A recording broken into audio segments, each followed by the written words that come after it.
دوسرے دن علامہ اقبال گزرے، کہا بیٹا کیا کر، علامہ اقبال کے ابو نے پوچھا بیٹا کیا کر رہے ہو، کہا ابو قرآن مجید کی تلاوت کر رہے ہیں۔ تیسری بار بھی یہی سوال کیا تو علامہ اقبال نے کہا ابو آپ دیکھتے ہیں کہ میں قرآن مجید کی تلاوت کر رہا ہوں، پھر بار بار آپ یہ سوال کیوں کرتے ہیں؟ علامہ اقبال رحمت اللہ علیہ کے والد گرامی نے کہا بیٹا اس کو قرآن پڑھنا کہتے ہیں۔ قرآن تو انسان ایسے پڑھے کہ اس کے رونگٹے کھڑے ہو جائے، قرآن ایسا پڑھے کہ اس کا دل دہل جائے، قرآن ایسا پڑھے کہ ان کی آنکھوں سے آنسو جاری ہو جائے۔ تب علامہ اقبال نے وہ مشہور شعر کہا تیرے ضمیر پر جب تک نہ ہو نزول کتاب، گرہ کشا ہے نہ راضی نہ صاحب کشاف۔ میرے محترم بھائیوں، بزرگوں اور دوستوں، رمضان مبارک کا مقدس مہینہ گزرا ہے۔ آپ قسم کھائیے کہ ہم قرآن مجید سے وہ محبت کریں گے جو قرآن مجید سے محبت کا حق ہے۔ اللہ نے فرمایا الذین یتلون آیاتہ، اللہ کی آیت کی تلاوت کرتے ہیں تو حق تلاوت ہی، اللہ کی آیت کی تلاوت کا حق ادا کر دیتے ہیں۔ اور تلاوت پوری دنیا کی کتاب کو پڑھنے کو پڑھنا کہا جاتا ہے، قرآن مجید کے پڑھنے کو تلاوت کہا جاتا ہے۔ اس کا مطلب یہ ہے کہ قرآن مجید کے پیچھے پیچھے ہم کو چلنا ہے، قرآن مجید پڑھنا ہے تو ہمیں سمجھنا بھی ہے اور قرآن مجید پر ہمیں عمل بھی کرنا ہے۔ لہٰذا آج کی اس مجلس کو آپ قرآنی مجلس بنائیے، آپ کی اس مجلس کو آج نورانی، ایمانی اور روحانی مجلس بنائیے۔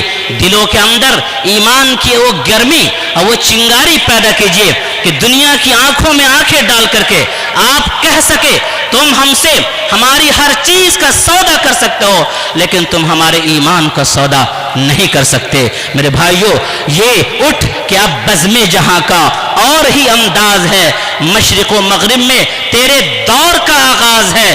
یہ جو حالات ہیں، یہ حالات ہمارے ساتھ ہر دور میں رہے ہیں۔ مسلمان جس کے پاس اللہ کی طاقت ہو، جس کے پاس قرآن مجید جیسا پاور ہو، جس کے پاس محمد عربی صلی اللہ علیہ وسلم کی قیادت اور رہنمائی ہو، وہ انسان اگر کسی اور سے قیادت اور رہنمائی کی بھیک مانگ رہا ہے تو اس بے وقوف کی طرح ہے جس کے سر پر روٹی کا ٹوکرا رکھا ہوا ہے اور در در روٹی کے ٹکڑے کی بھیک مانگ رہا ہے۔ وہ آئیے لوٹیے قرآن مجید کی طرف، پوچھیے اپنے اللہ تعالیٰ سے کہ اس دور میں ہمیں جینا ہے تو کیسے جینا ہے۔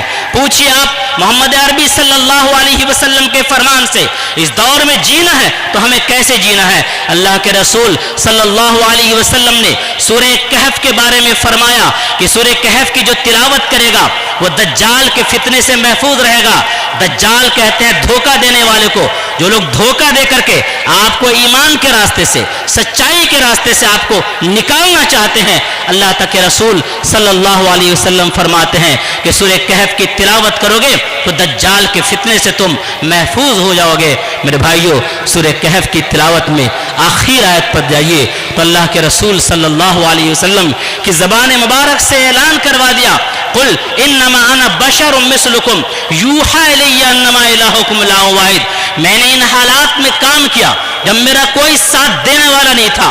ایک ابو بکر آتا ہے، عمر آتے ہیں، علی آتے ہیں، چند افراد آتے ہیں، وہ اتنے کمزور سمجھے جاتے ہیں معاشرے کے اندر کہ حضرت بلال حبشی رضی اللہ تعالیٰ عنہ کو آگ کے انگارے پر لٹایا جاتا ہے۔ محمد عربی صلی اللہ علیہ وسلم کو مکہ جیسی مقدس سرزمین کو چھوڑنے پر مجبور کیا جاتا ہے۔ ابھی عزیزم اشعار پڑھ رہے تھے حضرت سیدنا حمزہ رضی اللہ تعالیٰ عنہ کے بارے میں، وہ جنگ احد میں آپ صلی اللہ علیہ وسلم کے دندان مبارک کو شہید کیا گیا، آپ کے سر کو لہو لہان کیا گیا، آپ بے ہوشی کی سی کیفیت میں چلے گئے۔ اس کے بعد رسول اللہ صلی اللہ علیہ وسلم فرماتے ہیں میری قوم کو کیا ہو گیا ہے کہ میرے ساتھ ایسا سلوک کر رہی ہے۔ میرے بھائیوں، قیامت کے دن وہی محمد عربی صلی اللہ علیہ وسلم نے اگر ہمارا دامن پکڑ لیا اور کہا تم نے اپنی شادی بیاہ میں میرے دین کو برباد کر دیا، جس دین کے لیے میں نے اپنے سر کو لہو لہان کیا تھا، تو آپ کیا جواب دیجیے گا؟ وہ محمد عربی صلی اللہ علیہ وسلم نے اگر فرمایا اور دامن پکڑ لیا کہ جس دین کی خاطر میں نے اپنے دندان مبارک کو شہید کیا اس کو تم نے اپنے گھروں سے برباد کر دیا ہے، تو کیا جواب دیں گے؟ وَأَمَّا مَنْ خَافَ مَقَامَ رَبِّهِ، جو اپنے رب کے سامنے کھڑے ہونے سے ڈرتا ہے،